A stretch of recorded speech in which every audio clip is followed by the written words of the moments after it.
viniste a habitar, a vivir entre nosotros, sintiendo el dolor de la humanidad y a llevarnos más alto. Infinito Dios,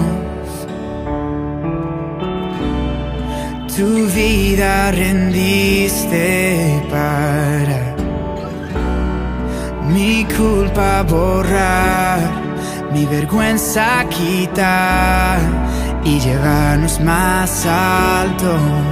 Vamos de gloria en gloria en gloria. Jamás seré igual, jamás seré igual. Vamos de gloria en gloria en gloria. Gracia que cambió nuestro corazón. Tu amigo yo soy,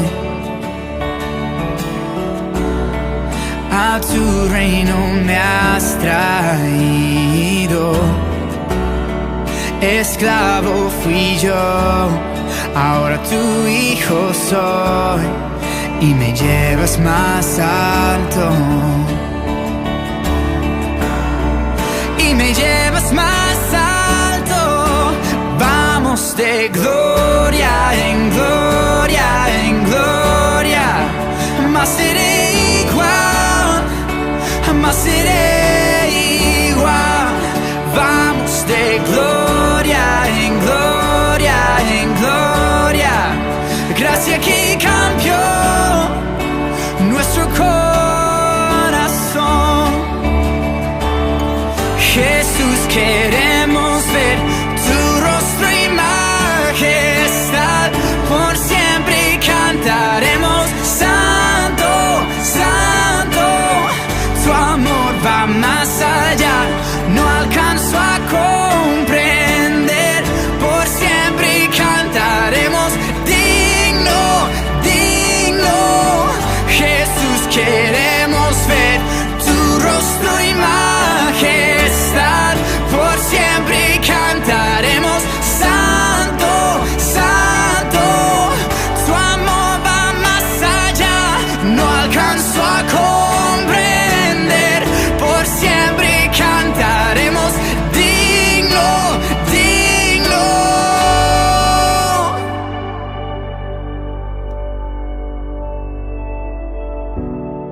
La tumba venció,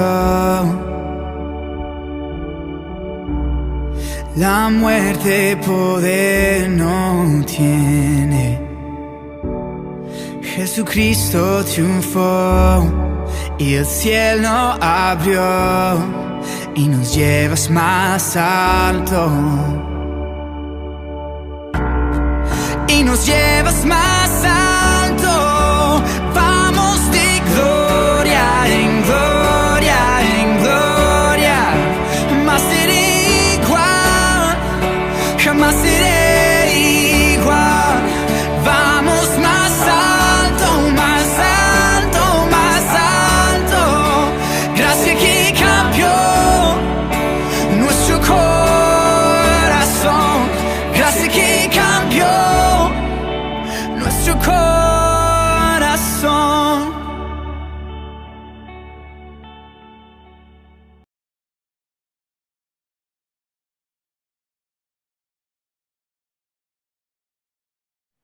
Hermanos, y todos los que siguen esta transmisión, buenos días. Damos gracias a Dios que aún en esta circunstancia, a la distancia nos podemos reunir en su nombre para darle la honra y la gloria que Él se merece. La Primera Iglesia Bautista de Oaxaca les da la bienvenida a este culto de adoración a nuestro Dios. La palabra de Dios en la epístola de Judas, versículo 24 y 25, dice: "Y aquel que es poderoso para guardaros sin caída y presentaros sin mancha delante de su gloria con gran alegría, al único y sabio Dios, nuestro Salvador, sea gloria y majestad, imperio y potencia, ahora y por todos los siglos. Amén".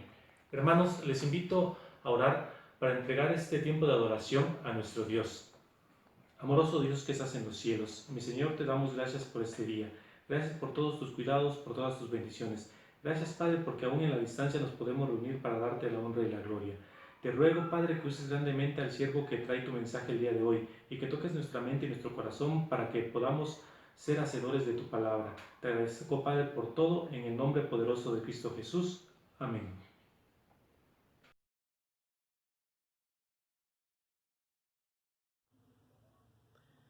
Hermanos, vamos a iniciar con nuestras actividades dando lectura al libro de Deuteronomio en su capítulo 10, en sus versos 12 al 22. Repito la cita bíblica.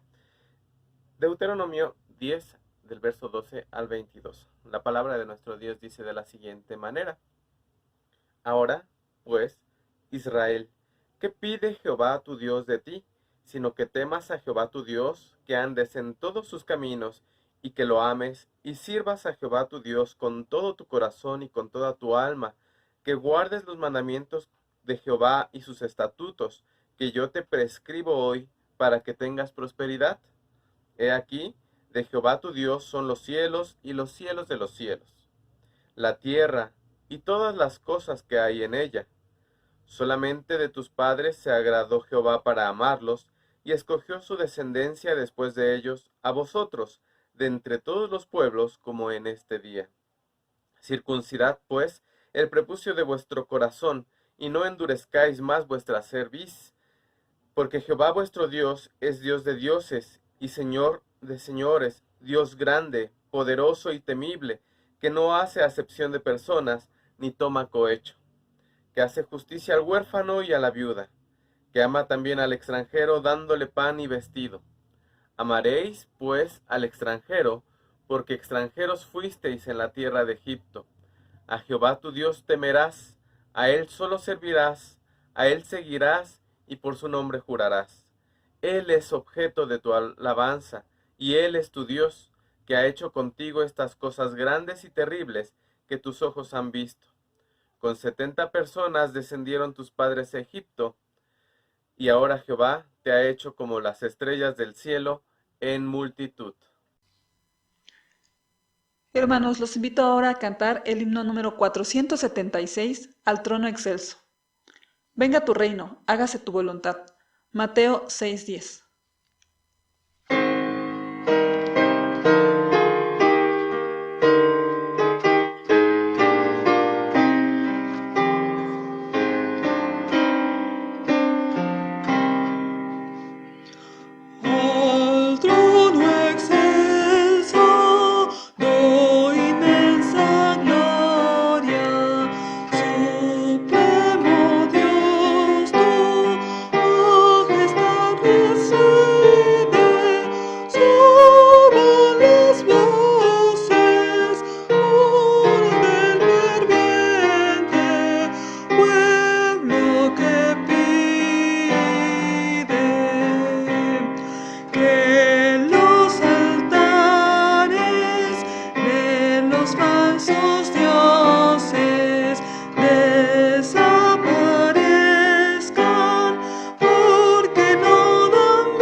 Sea tu reino, nuestra amada paz.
Descansemos en Dios con una lectura bíblica.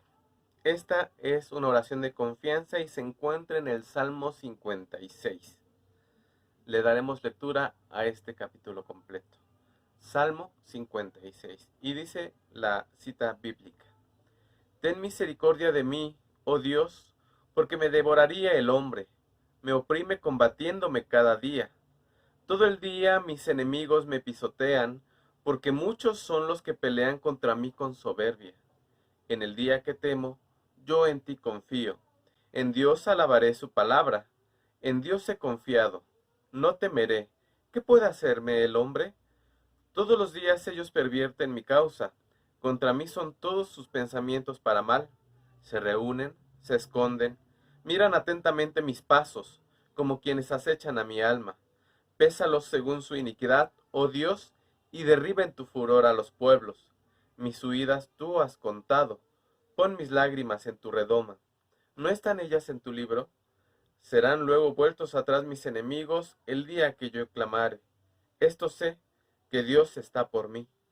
En Dios alabaré su palabra, en Jehová su palabra alabaré. En Dios he confiado, no temeré. ¿Qué puede hacerme el hombre? Sobre mí, oh Dios, están tus votos. Te tributaré alabanzas, porque has librado mi alma de la muerte y mis pies de caída, para que ande delante de Dios en la luz de los que viven. Oremos, queridos hermanos. Por tu cuidado fiel te damos gracias, Señor. Y agradecemos también tu presencia constante en nuestras vidas, que alegra nuestros corazones, que nutre, Señor, nuestra alma, que reafirma la esperanza en cada uno de nosotros. Gracias, Señor, porque nos conduces con cariño, con ternura, en medio de los valles de sombra de muerte. Gracias, Señor, porque en medio de esta pandemia y con todas las dificultades y pruebas, Señor, que se nos han presentado, tú has extendido tu mano, Señor, para calmar nuestros corazones y para, Señor, levantarnos de nuestras penurias. Oramos, Señor, por aquellos que están sufriendo en este momento, por quienes han perdido a alguien cercano por causa de la enfermedad, por los que están sufriendo la carencia, Señor, económica o la falta de trabajo. En ti ponemos nuestra carga, Señor. Tú conoces nuestra petición delante de ti. Tú conoces nuestras necesidades. Tú suple, por favor, Señor, el pan nuestro de cada día. Y suple, por sobre todas las cosas, la paz que nuestro corazón necesita en este momento. Nosotros nos comprometemos a seguir caminando fielmente en pos de ti, porque no tenemos opción fuera de ti. Por eso, Señor, en ti encontramos descanso, reposo, confianza, seguridad, provisión. Y en la comunión, Señor, que nos has otorgado con nuestros hermanos, también nos bendices y nos provees de recursos espirituales para saber afrontar estas circunstancias. Confiamos en ti, lo confesamos, Señor, con nuestros labios. En ti confiamos, creemos en ti esperamos.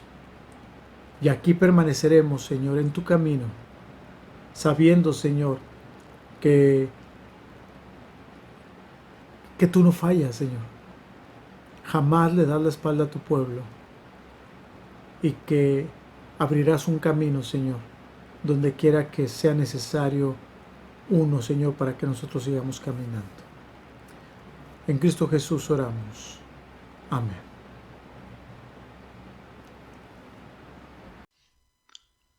Hermanos, los invito a alabar el nombre de nuestro Dios con el himno número 377, Oh cuán dulce es fiar en Cristo. Seamos para alabanza de su gloria, nosotros los que primeramente esperábamos en Cristo. Efesios 1:12.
Cuando busca el corazón los tesoros celestiales de la paz y del perdón, Jesucristo, Jesucristo, yo tu amor probaste en mí.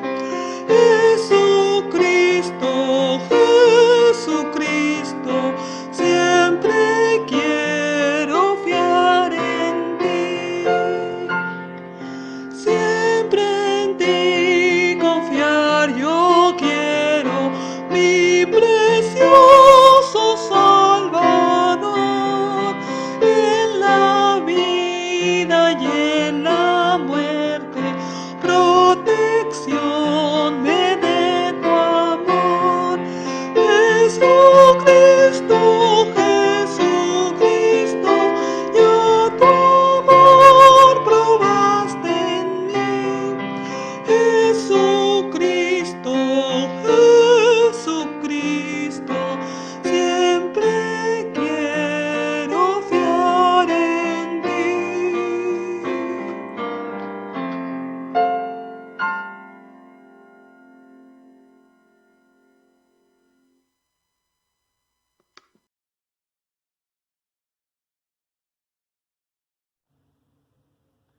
Alabemos a nuestro Dios con la siguiente lectura bíblica. La misma es el Salmo 113.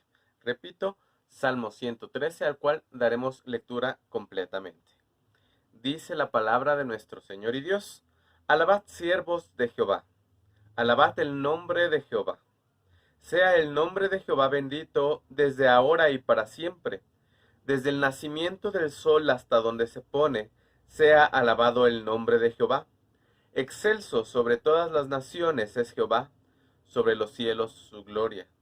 ¿Quién como Jehová nuestro Dios, que se sienta en las alturas, que se humilla a mirar en el cielo y en la tierra?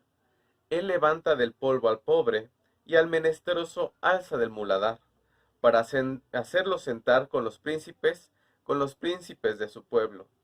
Él hace habitar en familia a la estéril, que se goza en ser madre de hijos. Aleluya.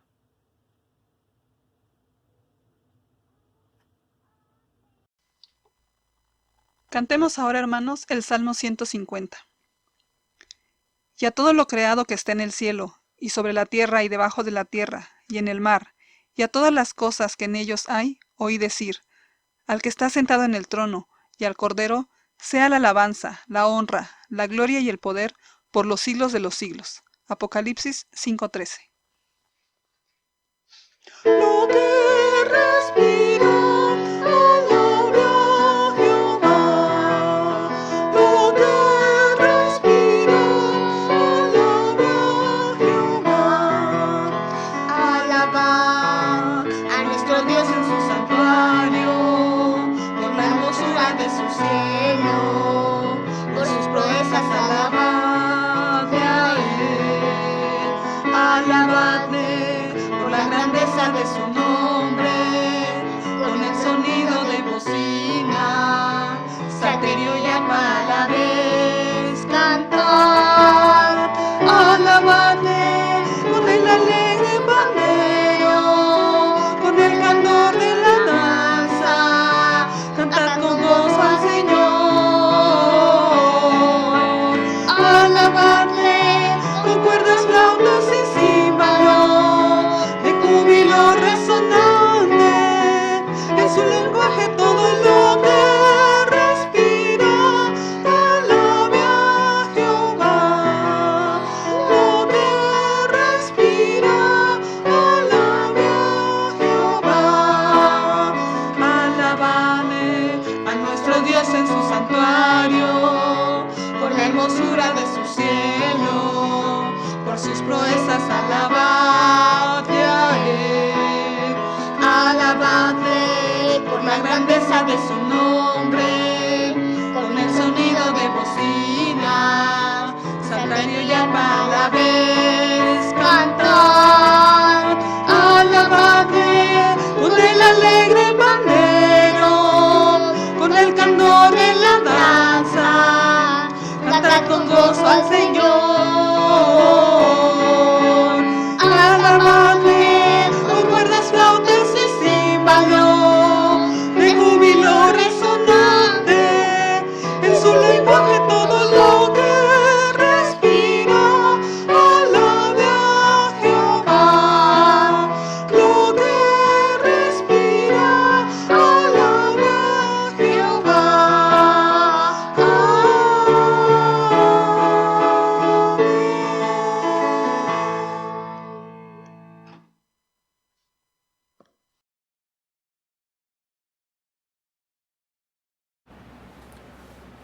Apreciados hermanos de la Primera Iglesia Bautista de Oaxaca, nuevamente el Señor me concede acompañarles en este domingo especial porque estamos en comunión. Por eso es especial, porque la palabra de Dios nos convoca, nos reúne, nos nutre y nos comisiona también, ¿verdad?, para la tarea que hemos de realizar en el nombre de Jesús. Así que para cerrar este mes de la Biblia, yo quiero compartir con ustedes este mensaje, la Biblia al revés. Y esta reflexión está basada en un texto extraordinario de la Biblia, Mateo 4, del 1 al 4. Del 1 al 9, pero quiero dar lectura a los primeros 4 versículos para introducir, que dicen de esta manera. Mateo 4, del 1 al 4. Entonces Jesús fue llevado por el Espíritu al desierto para ser tentado por el diablo. Después de haber ayunado 40 días y 40 noches, tuvo hambre. Y vino a él el tentador y le dijo: si eres hijo de Dios, di a estas piedras que se conviertan en pan. Él respondió y dijo: escrito está, no solo de pan vivirá el hombre, sino de toda palabra que sale de la boca de Dios. Es de todo sabido que la locura de Don Quijote de la Mancha se debió a la lectura de ciertos libros de caballería, una lectura incansable. No dormía, no comía por leer estos libros, gastó su fortuna en los libros de temas de caballería y, según mi pariente Cervantes, de tanto leer estos libros, un buen día se le secaron los sesos. Los parientes y conocidos de Don Quijote, o Don Quijano como era su nombre real, dentro de la historia y la novela, Don Quijote se convirtió en un título muy idealista, pero Don Quijano, sus parientes y conocidos maldecían los libros que leía. Tanto los odiaron que los apilaron y les prendieron fuego porque temían que esos libros pudiera afectar la mente de otras personas. Esta obra literaria de Don Quijote podría muy bien ser una alegoría muy buena de una vida transformada por el poder de la palabra de Dios. Y es que el estudio de la Biblia y la locura del Evangelio contenido en ella ha transformado pueblos, naciones, generaciones enteras a través de la historia. La historia del cristianismo en América Latina está marcada por la lectura de la Biblia que llegó a las comunidades a través de agentes bíblicos que no predicaban, no fundaban iglesias, sencillamente iban repartiendo Biblias a muy bajo costo por diferentes poblados y ciudades. Y fue de esa manera el encuentro en Latinoamérica con la verdad del Evangelio escrita que germinó en un movimiento cristiano evangélico que ha madurado tanto a través de los años. Pero qué interesante que así fue el inicio de la historia del cristianismo en Latinoamérica, en todos los países, incluyendo México. Todo empezó con la lectura de la Biblia que llegaba a través de estos agentes bíblicos, los llamados colportores, ¿verdad? Es un nombre raro, pero dentro del ámbito cristiano reconocemos esa palabra, los colportores. La transformación de la Biblia, la transformación que la Biblia ha producido en muchísimas generaciones a través de la historia, ha provocado el odio de grandes sistemas ideológicos, políticos y aún económicos, al punto de querer erradicarla de la faz de la tierra.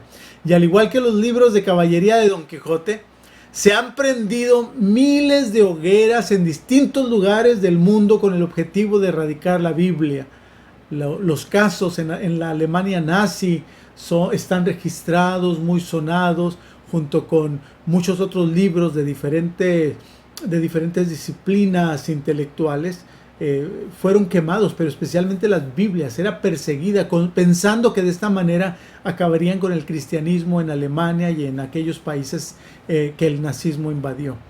De allí que a la Biblia se le considera el libro más amado en el mundo y en la historia, pero a la vez el libro más odiado. Pablo establecerá en 2 Timoteo, de una manera muy categórica, que la Escritura, toda la Escritura, es inspirada por Dios y útil para enseñar, para redarguir, para corregir y para instruir en justicia, a fin de que el hombre de Dios sea perfecto, enteramente preparado para toda buena obra. Es obvio que cuando Pablo en Timoteo habla de toda la Escritura, está hablando del Antiguo Testamento. Aún no existía el canon o la recopilación de libros sagrados del Nuevo Testamento. Algunos todavía no estaban terminados, no habían sido escritos. Habla del Antiguo Testamento. Toda esa escritura, dice Pablo, fue inspirada por Dios. Sin embargo, ya a través de la historia y de este proceso de selección de los libros sagrados del Nuevo Testamento, estas escrituras vienen también a incluir estos 27 libros que componen el Nuevo Testamento. No hay tiempo para hablar de esa historia, es fascinante y muy inspiradora, pero eso lo pueden ustedes hacer en alguna conferencia, alguna clase de escuela dominical. Antes de adentrarnos al texto bíblico que hemos leído ahí de Mateo 4, déjenme aclarar algunos enfoques inadecuados con respecto a este pasaje. ¿Cómo es que muchos se acercan a este pasaje de Jesús en el desierto siendo tentado por Satanás, pero enfocan su análisis del texto desde perspectivas que no son las más adecuadas? Se puede perder muy fácilmente el sentido de este pasaje. Hay quienes se enfocan en el diablo y toda su maldad. Ven el pasaje, esa figura de Satanás acosando a Cristo en el desierto, y entonces la atención de estos personas que están estudiando el texto se centra en el diablo, en su capacidad para el mal, en cómo busca a toda costa desviar a Jesucristo y en su aplicación desviar a todo creyente del verdadero camino. Y entonces toman este texto de la tentación de Jesús en el desierto y lo reducen a un tratado de demonología. No es un enfoque adecuado. Por otro lado, hay quienes se enfocan en la tentación, puesto que la tentación es una experiencia en la vida humana. Y claro, eso hace clic. Uno lee las tentaciones en el Evangelio, las tentaciones de Jesús, e inmediatamente uno se relaciona con la historia y se ve allí, porque uno mismo, todos los seres humanos, enfrentamos estos momentos de tentación, de debilidad, de coyuntura, ¿no? Donde necesitamos tomar decisiones vitales y radicales. Así que muchos se enfocan en el tema de las tentaciones y a partir de allí elaboran enfoques excelentes sobre lo que significa cada tentación y cómo podemos vencerlas. Y muchas ocasiones esto sobrepasa la línea y rayan en enseñanzas más del tipo de superación personal o filosofía existencialista. Se convierten en manuales de consejos prácticos, lecciones de vida. Por último, hay también, hablando de enfoques no adecuados hacia el texto, hay quienes se enfocan, y creo que esta es la experiencia más común, la tendencia más popular, y aún dentro de la iglesia cristiana, quienes se enfocan en la forma en que Jesús responde a cada tentación citando las Escrituras. Y entonces se empiezan a elaborar a partir del texto una serie de exhortaciones, de llamados a aprender la Biblia de memoria para poder citarla en las ocasiones en que nos veamos acosados por la tentación, porque de esa manera podremos nosotros enfrentar con éxito la tentación, es decir, vencerla y salir adelante. Así que yo supongo que ustedes han escuchado muchas veces este tipo de aplicaciones, así como Jesús citó la Biblia para vencer a Satanás, así tenemos que hacer nosotros. Y entonces cuando hacemos ese enfoque, como voy a explicar más adelante, por qué no es el adecuado, cuando nos enfocamos de esa manera, hacemos de este texto y de sus enseñanzas una práctica idolátrica, donde vemos la Biblia como un amuleto y sus palabras como poderosas en sí misma y no en el significado que tienen en cuanto a nuestra relación con Dios y lo que Dios quiere hacer en nosotros. Voy a hablar más de esto adelante. Puede que en algún momento estos tres enfoques sean válidos, sea válido hacer alguna aplicación, pero no podemos perder de vista que el hecho fundamental en el Evangelio de Mateo es que su propósito es presentar a Jesucristo como el cumplimiento absoluto del Antiguo Testamento. En Jesucristo se cumplen las profecías y en Él tiene sentido toda la ley de Dios. Ese es el objetivo de Mateo. Por eso en Mateo se cita el Antiguo Testamento muchísimo y Jesús lo cita mucho porque Él de alguna manera está proyectándose desde el Antiguo Testamento como un cumplimiento de todo lo que el Antiguo Testamento hablaba del proyecto de Dios en Jesucristo, en el Mesías. En estos versículos de Mateo 4, Mateo nos presenta a Jesucristo como el enviado de Dios, cuya misión es liberarnos de todo mal. Mateo no estaba pensando darnos una clase de cómo vencer el pecado o la tentación mediante la memorización de textos bíblicos y su correcta repetición. Eso no existía en el corazón de Mateo, en su mente, en su propósito. Su propósito era demostrar que Jesús cumplió la misión de liberarnos de todo mal. En cada una de estas batallas que él enfrentó en el desierto, representada en cada tentación, y venciendo sobre ella, él nos está garantizando la libertad para nuestra vida a través de su propia vida y de su poder. Alguien señaló lo siguiente que me parece muy interesante. Dijo de esta manera la persona, poniendo atención a esto del desierto y de Jesús, dijo estas palabras: la primera escena de la historia humana inicia con un paraíso y termina en un desierto. La primera escena del Evangelio inicia con un desierto y termina con un paraíso. Habría que enderezar la historia. Habría que corregir lo que en el camino se perdió. Después del pecado de Adán y Eva viene la expulsión de aquel jardín y toda esta vida errante por valles inhóspitos o tierras inhóspitas y Caín vagando en el desierto. En el Nuevo Testamento empezamos con el desierto, como dice este erudito, para terminar con un paraíso restaurado. Frente al tentador, Adán sucumbió, pero Jesús sale victorioso. Esto es lo que las imágenes con las que Mateo está trabajando, iba a decir jugando, pero no quiero que se malentienda. Él está haciendo allí una estrategia muy interesante con las imágenes del Antiguo Testamento y con Jesucristo para conectar a Jesús con el Antiguo Testamento, pero ya desde la perspectiva de la victoria del reino de Dios. La tentación tenía que aparecer al principio del ministerio de Jesús para derrotar al diablo desde el mismo principio y colocarle desde el principio del Evangelio en el lugar de un enemigo vencido.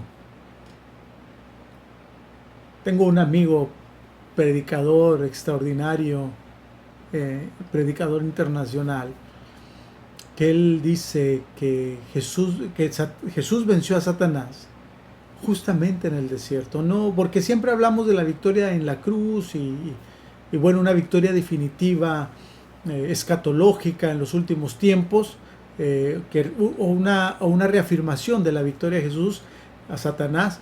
Pero este amigo dice que fue vencido allí en el desierto y tiene mucho de razón. Y esta es la idea que Mateo tiene en su espíritu para compartir con nosotros. Así que habiendo hecho todas estas aclaraciones, pensemos en la relación entre este Jesús victorioso, este Jesús redentor de todo mal y el uso de la palabra de Dios. De esta experiencia en el desierto pudiéramos reflexionar en algunas verdades y quiero partir del versículo 3 y 4 que ya leí para abordar esta primera escena de este Satanás acosador en contra de Jesús.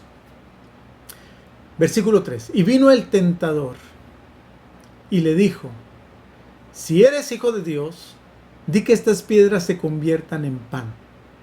Él respondió y dijo: escrito está, no solo de pan vivirá el hombre, sino de toda palabra que sale de la boca de Dios. Número 1, hermanos, en esta estructura de este sermón. Primera cosa para atesorar por la palabra de Dios es que vivimos verdaderamente. No solo de pan vive el hombre, sino de toda palabra que sale de la boca de Dios. Por la palabra de Dios es que vivimos verdaderamente. Las 3 tentaciones a las que Jesús estuvo expuesto tienen que ver, todas ellas, con la idea de utilizar el poder divino para cosas triviales, para el show.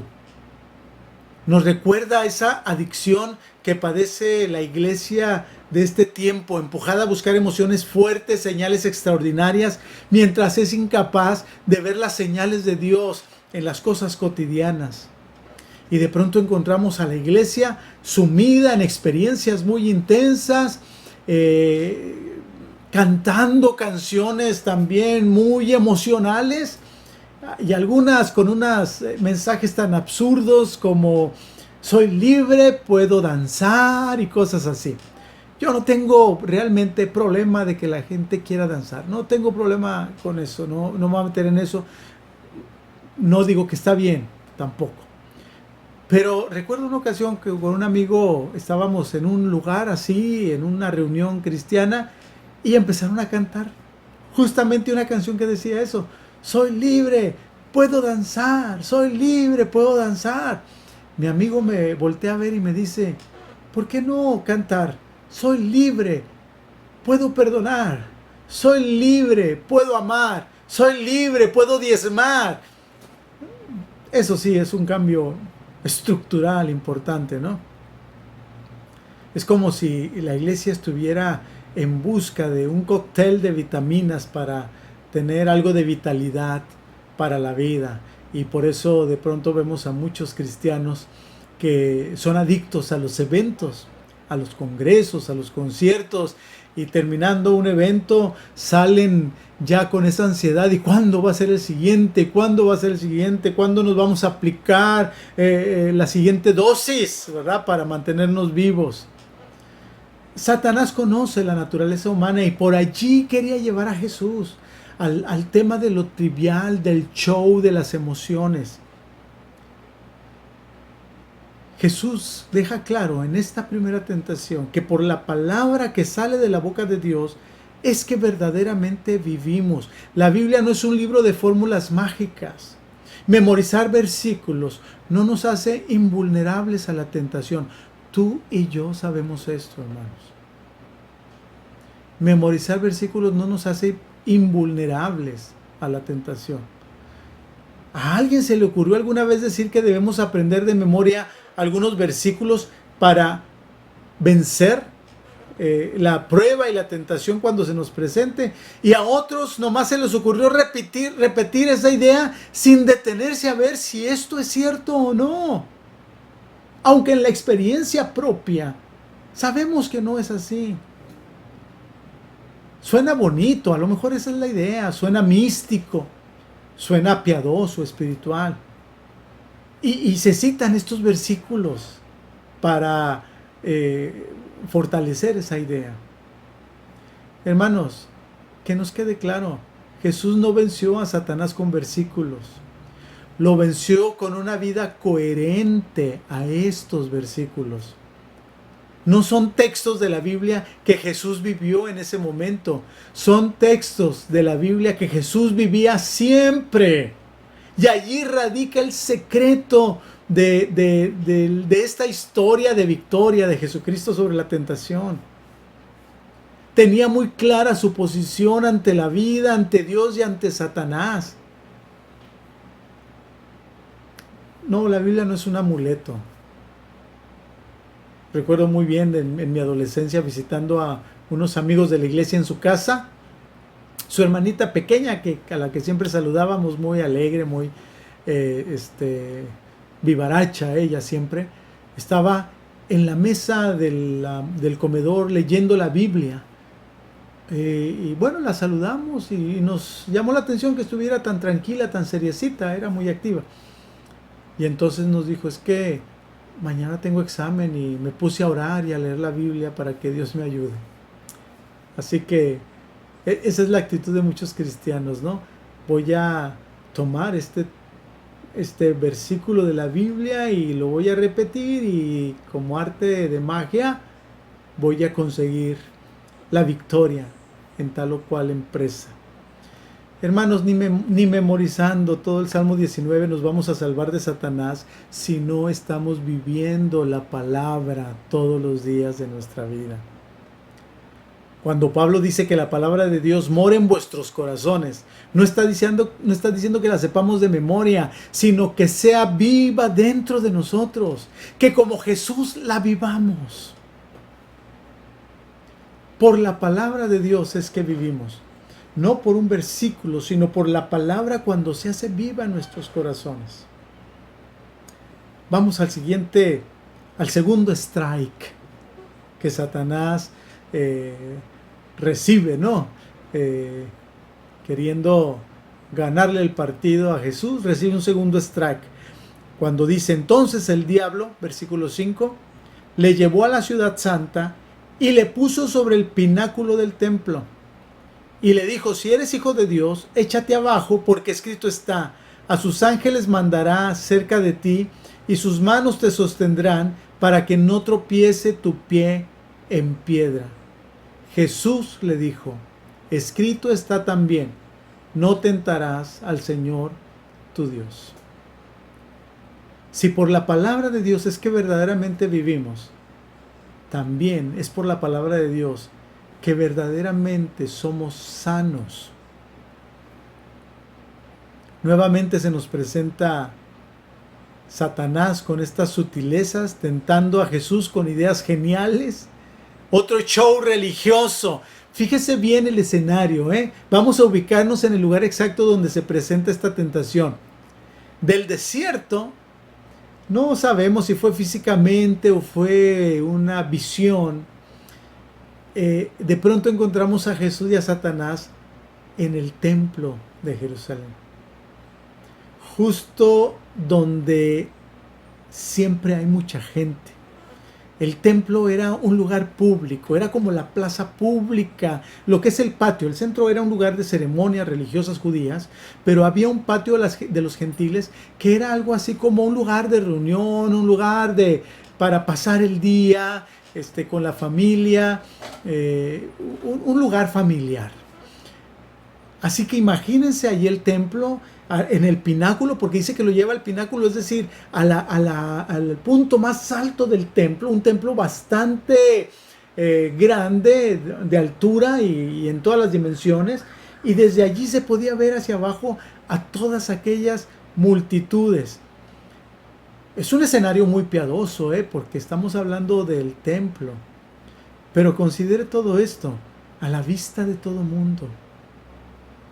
Y entonces la tentación es de que se eche abajo, porque Dios va a mandar a sus ángeles y lo va a sostener, porque eso dice la palabra de Dios. Imagínese un espectáculo así a la vista de todos. ¿Qué tiene que estar Jesús en el desierto sufriendo de hambre, de soledad, de adversidad? Es pues, no más que se aviente del templo, lo recojan los ángeles a la vista de todos y automáticamente todo el mundo lo va a seguir. Bueno, Jesús viene a fundar un reino basado en el amor, no en el interés de la gente. Un reino en el que le siguen por voluntad, no porque piensan que si lo siguen entonces van a recibir los favores de Dios a todas las cosas que crean. Pero Satanás lo lleva por ese lado. ¿Okay? No son tentaciones como regularmente nosotros conceptualizamos las tentaciones, la mayoría de las veces en el plano de la sexualidad, del robo, es decir, de la deshonestidad, de ese tipo de cosas. No, aquí las tentaciones son muy sutiles, cosas que parecen muy de Dios, pero que en el fondo son totalmente corruptas, ajenas y opuestas a la voluntad de Dios. Es tan sutil la tentación que Satanás la fundamenta en la Escritura. La Biblia dice,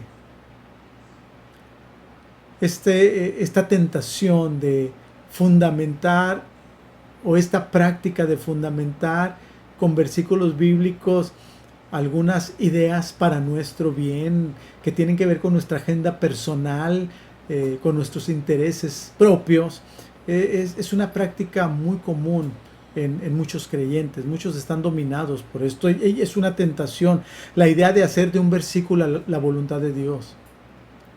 Todos conocemos a hermanos que están enclochados con 1, 2, 3 versículos y que les gusta citarlos de una manera así muy categórica y que nadie les reclame ni les discuta porque la Biblia lo dice, dicen ellos. Pero usted y yo sabemos que siempre podemos encontrar textos bíblicos que pueden mirar de diferente manera un asunto en particular.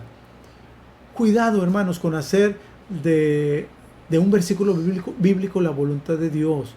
Cuando uno está en busca de la voluntad de Dios, uno tiene que considerar toda la Escritura, pero no solamente toda la Escritura. Uno tiene que considerar de manera particular el carácter de Dios, su proyecto, el Jesús que vino a revelarnos el reino de Dios en su máxima expresión, y empezar a considerar una serie de elementos para poder entonces decir, esto es lo que la Biblia dice y esto es lo que la Biblia enseña y esto es lo que Dios quiere para nuestra vida. Por otro lado, hay quienes piensan que usando muchos versículos de la Biblia son muy bíblicos. Todos hemos escuchado sermones donde el predicador va y viene por toda la Biblia. Y es que existe esa idea equivocada de que si digo muchos versículos, entonces voy a ser bíblico. Esto es una falacia, hermanos. No necesariamente esto es verdad. En tiempos de la esclavitud en Estados Unidos, los bautistas sureños enseñaban con la Biblia que tener esclavos era parte del plan de Dios. Y tenían muchos versículos que usaban y con los que se convencían unos a otros de que el esclavismo estaba aprobado por Dios. Así que esto de usar versículos lo usan muchos para fundar movimientos extraños, herejías, entre otras cosas. No es cierto que usar muchos versículos es ser bíblico. Y no estoy diciendo que usted no use muchos versículos cuando quiere compartir algo. Solamente le digo que sea verdaderamente cuidadoso, responsable, honesto con la Escritura, para que cuando cita textos de la Biblia realmente sean dentro del contexto en el que están escritos y que realmente aporten a la idea que usted está desarrollando, que expresen realmente lo que usted quiere comunicar. Nuestro bienestar, hermanos, no depende de que Dios nos libere de sufrir una caída o un accidente fatal. Por eso hablo de que nuestra sanidad, la verdadera sanidad, o salud de nuestras comunidades cristianas viene por la palabra de Dios. No depende de los milagros que Dios obre en nosotros o de los peligros que evite para nosotros. Nuestro bienestar depende de que entendamos cómo funciona nuestra relación con Dios. Nuestro bienestar es resultado de saber que le pertenecemos a Dios y no de creer que Él nos pertenece a nosotros y podemos manipularlo. El hermano Hiram Ramos es miembro de una iglesia en Ojinaga, Chihuahua, la frontera con Texas, una ciudad pequeña. Él en algún momento, varios momentos realmente de la historia de la iglesia, llegó a ser el encargado de la iglesia, porque en esos lapsos en que no hay un pastor oficial o profesional, pues ustedes saben que los miembros se levantan, porque suceden cosas maravillosas cuando no hay pastor en las iglesias. Todos asumen su responsabilidad. Y bueno, en una de esas épocas, el hermano Hiram fue nombrado responsable de la iglesia y hacía labores pastorales, estaba al pendiente, coordinaba todo. Un domingo llegó a predicar como lo estaba haciendo en esa época. Llegó temprano, como lo acostumbraba, y tomó la Biblia que tenían ellos puesto al frente del templo. Ellos no lo tenían en el púlpito, esa Biblia de púlpito que regularmente están en los púlpitos, ellos la tenían sobre la mesa volteando hacia el público, esa mesa que se usa para la cena del Señor, entre el púlpito y la gente y las bancas. Entonces allí estaba la Biblia asentada en una base abierta. Ya ustedes se imaginan la imagen. El hermano llegó, tomó esa Biblia y la puso de cabeza. Así que imagínense, cada vez que iba llegando alguien al templo para el culto, se daba cuenta que la Biblia estaba de cabeza e inmediatamente se levantaba y la enderezaba. Los que llegaron antes de que empezara el culto lo hicieron. El hermano Hiram se levantaba y la volvía a poner de cabeza. Ya empezado el culto, iba llegando más gente que pensaron que nadie se había dado cuenta. Iban y la volteaban. Ya iba el hermano Hiram y la vuelve a poner de cabeza. Y así fueron varias veces en lo que iba llegando gente que se percataba y se animaba a enderezar esa Biblia. Y al hermano la volvía a poner de cabeza. Hasta que llegó el momento de la predicación. El hermano Hiram se levanta y empieza a explicar: hermano, puse la Biblia de cabeza porque por lo que veo así es como nos gusta leerla al revés. La Biblia dice que nos amemos, y cuántas veces nosotros no nos estamos haciendo daño unos a otros. La Biblia dice que prediquemos y nosotros nos quedamos callados. La Biblia dice que sirvamos, pero nosotros preferimos que nos sirvan.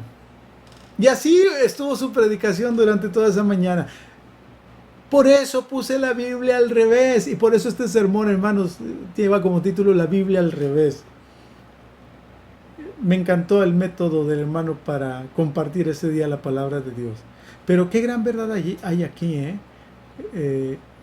sí, hemos de reconocer que muchas veces leemos la Biblia al revés y nos sorprendemos a nosotros mismos viviendo contrariamente a lo que la palabra de Dios dice. Satanás leía la Biblia al revés, la usaba al revés. Quería poner a Dios debajo del hombre, del ser humano, como alguien que está a disposición del ser humano, como que su misión y su función y su razón de existir de Dios es hacer todo lo que al ser humano se le ofrezca, necesita o le pida que haga. Pero Jesús nos enseña que eso es una condición enferma, espiritualmente hablando. Y entonces Jesús endereza las cosas y empieza a hacer uso de la Biblia al derecho. Jesús la conocía al derecho y la vivía, por eso vivía su vida con congruencia a la palabra del Señor. Mientras que muchos piensan que la Biblia se trata de nosotros, como Satanás en estos textos, la realidad es que la Biblia se trata de Dios y de su plan de salvación y de bien para nosotros. Nuestro problema no es un problema de ignorancia, es un problema de formación. Hemos sido enseñados de maneras que no son muy adecuadas. Pero gracias a Dios tenemos la palabra de Dios y la posibilidad de acercarnos a ella con honestidad y tratar de encontrar estos elementos que nos ayudan a reenfocarnos de la manera correcta. Las comunidades de fe verdaderamente sanas son aquellas que conocen los caminos de Dios y andan en ellos. Tercer strike, hermanos. Vayamos al tercer strike. Después de que Jesús le mete el segundo strike a Satanás, ahora Satanás se juega su carta más fuerte, su lanzamiento secreto. Es una carta que Satanás se juega con la que ha logrado que todo ser humano se rinda ante él. Mire cómo dicen el texto de los versículos 8 al 11. Otra vez le llevó el diablo a un monte muy alto y le mostró todos los reinos del mundo y la gloria de ellos. Y le dijo: todo esto te daré si postrado me adorares. Entonces Jesús le dijo: vete, Satanás, porque escrito está: al Señor tu Dios adorarás y a Él solo servirás. Y luego culmina con esto. Acuérdense de la Biblia al revés. ¿Quién sirve a quién? El diablo le dejó entonces y vinieron ángeles y le servían a Jesús, el Dios encarnado, el Señor. ¿Qué encontramos en este tercer intento de Satanás por hacer caer a Jesús? Encontramos una lección importante. Por la palabra de Dios es que somos verdaderamente útiles. Ya dijimos que es por la palabra de Dios que realmente vivimos, no por citarla, no por tenerla de memoria, sino por tenerla viva en el corazón, viviendo de manera coherente con lo que estamos aprendiendo de la palabra de Dios. Pero es también por la palabra de Dios que podemos tener equilibrio en nuestra vida, sanidad, ser comunidades sanas, iglesias sanas, no enfermas. Y es por la palabra de Dios que llegamos a ser verdaderamente útiles. En este último acoso, Satanás le ofrece a Jesús algo que nadie en el mundo rechaza. Hablando en términos generales, le ofrece poder. Poder político, poder económico, poder militar. Le enseña los reinos del mundo, las naciones, los pueblos, las personas que habitan el mundo, en algunas imágenes que representaban todo eso. Y le dice: si me adoras, te voy a dar todo esto. Y Jesús responde nuevamente con una cita de Deuteronomio. Estas citas están sacadas de Deuteronomio. Es muy interesante esto, porque Deuteronomio nos relata el caminar del pueblo de Dios en el desierto, después de haber salido de Egipto. Y Deuteronomio es toda una historia de Israel en el desierto, y cómo Dios trata con ellos, y situaciones críticas que enfrentan, y los actos redentores de Dios para ellos. Así que aquí el tema es muy interesante. No citó Jesús Deuteronomio porque ahí estaba una palabra, solamente porque ahí había una palabra correcta para el momento. Citó Deuteronomio por el escenario y el contexto al que nos remite el libro de Deuteronomio. En el desierto, el pueblo de Israel fue tentado. ¿Okay? En el desierto, allí en Deuteronomio, Moisés cedió a la tentación en aquel momento de sacar agua de la roca. Jesús vuelve a poner el escenario del desierto. Ahí se encuentra él en el desierto, Satanás. Pero ahora Jesús reivindica la historia y se coloca como el triunfador en este enfrentamiento con la tentación y con Satanás. Nuevamente la respuesta de Jesús a la tentación de Satanás es la respuesta de alguien que entiende verdaderamente las Escrituras y las vive. Solo a Dios adorarás y a Él servirás.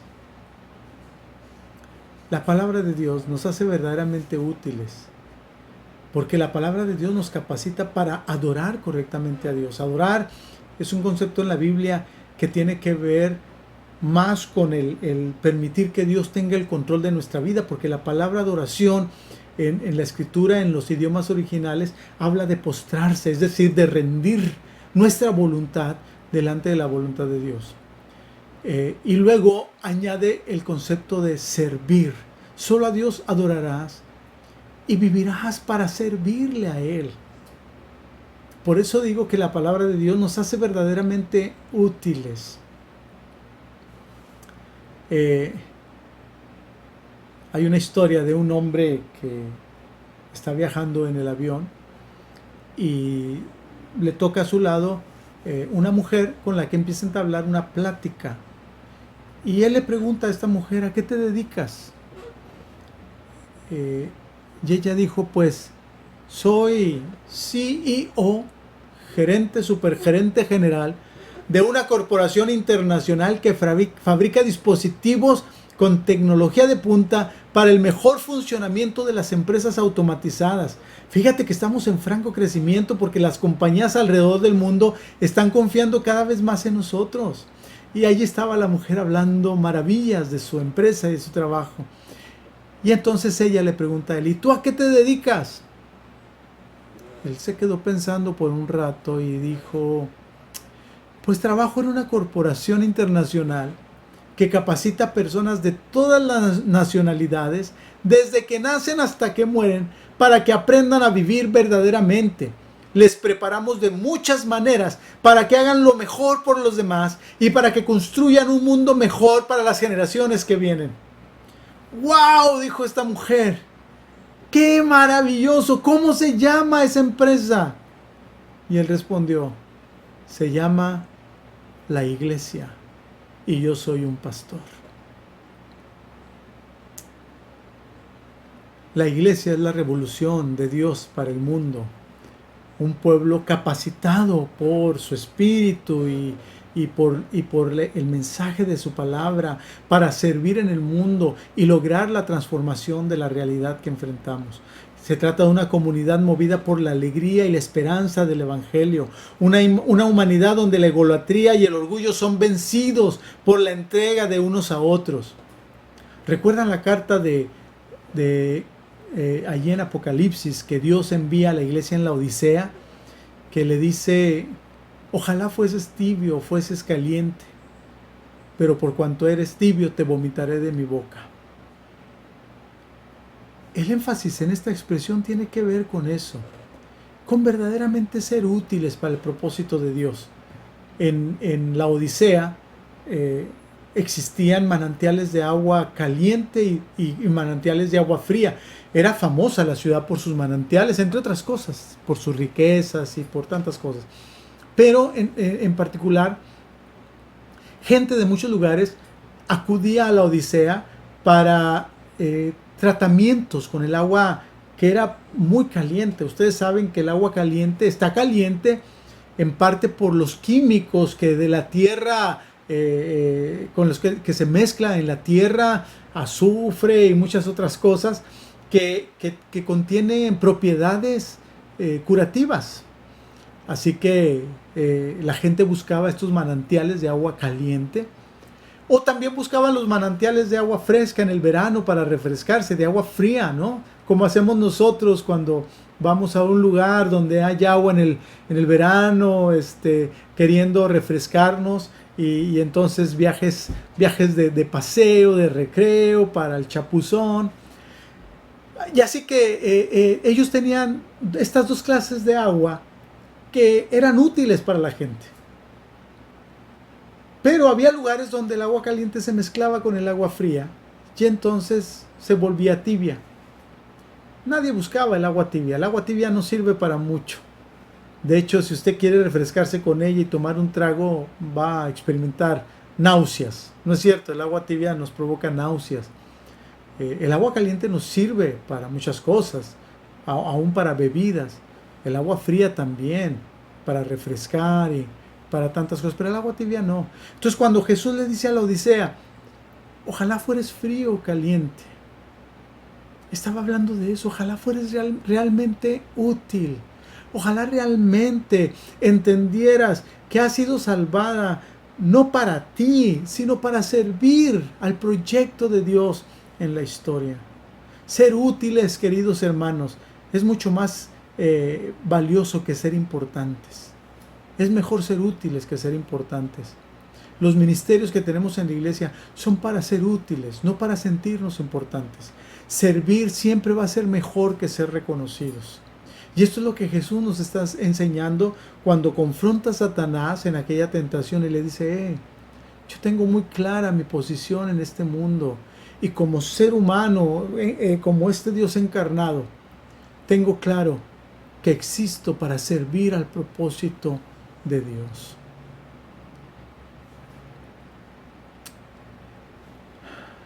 Hermanos, somos el pueblo que sigue la verdad, nos alimentamos de la verdad, nos unimos en base a la verdad revelada. La verdad es nuestro mensaje. La verdad de la Escritura no es un sistema doctrinal, es una persona. No leemos la Biblia para aprender conceptos, no nos acercamos desde el plano intelectual. La Biblia la estudiamos para una relación con Dios, por eso la Biblia es diferente a cualquier otro libro. Porque la Biblia no contiene información solamente, sí contiene, pero no es mucho más que eso. Contiene la revelación de Dios y nos acercamos a ella para una relación con Dios. Porque en ella Dios nos habla de Él, nos habla de nosotros, nos habla de su proyecto, podemos dialogar con Dios. Ya no leamos la Biblia al revés. Hay que leer la Biblia al derecho, asumirla, permitirla que se encarne en nuestro corazón para que realmente vivamos sanamente y seamos útiles para el proyecto de Jesucristo. El Señor les bendiga poderosamente.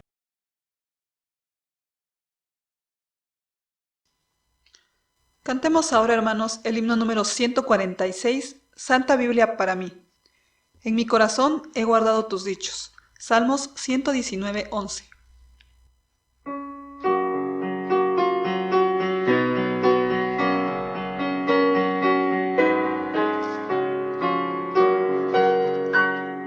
Santa Biblia para mí, eres un tesoro aquí. Tú contienes con verdad la divina voluntad. Tú me dices lo que soy, de quién vine y a quién voy. Tú reprendes mi dudar, tú me exhortas sin cesar. Eres varón que a mi pie lo conduce por la fe a las fuentes del amor del bendito Salvador. Eres infalible voz del Espíritu de Dios que vigora el alma da cuando en aflicción está. Tú me enseñas a triunfar de la muerte y el pecado. Por tu santa letra sé que con Cristo reinaré. Yo que tan indigno soy, por tu luz al cielo voy. Santa Biblia para mí, eres un tesoro aquí.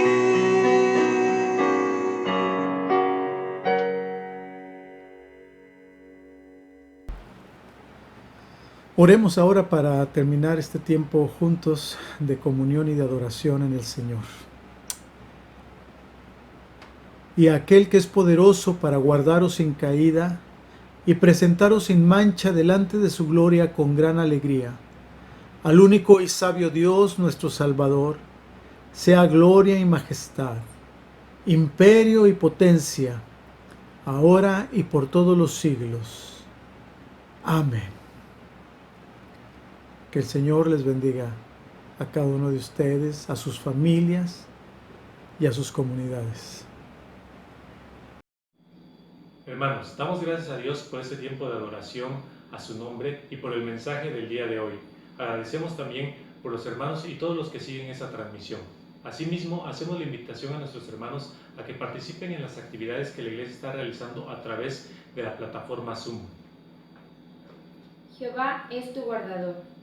La palabra de Dios dice en el Salmo 121, alzaré mis ojos a los montes, ¿de dónde vendrá mi socorro? Mi socorro viene de Jehová, que hizo los cielos y la tierra. No dará tu pie al resbaladero, ni se dormirá el que te guarda. He aquí, no se adormecerá ni dormirá el que guarda a Israel. Jehová es tu guardador, Jehová es tu sombra a tu mano derecha. El sol no te fatigará de día, ni la luna de noche. Jehová te guardará de todo mal, Él guardará tu alma. Jehová guardará tu salida y tu entrada, desde ahora y para siempre. Amén. Amén. Hasta luego, hermanos. Que Dios les bendiga.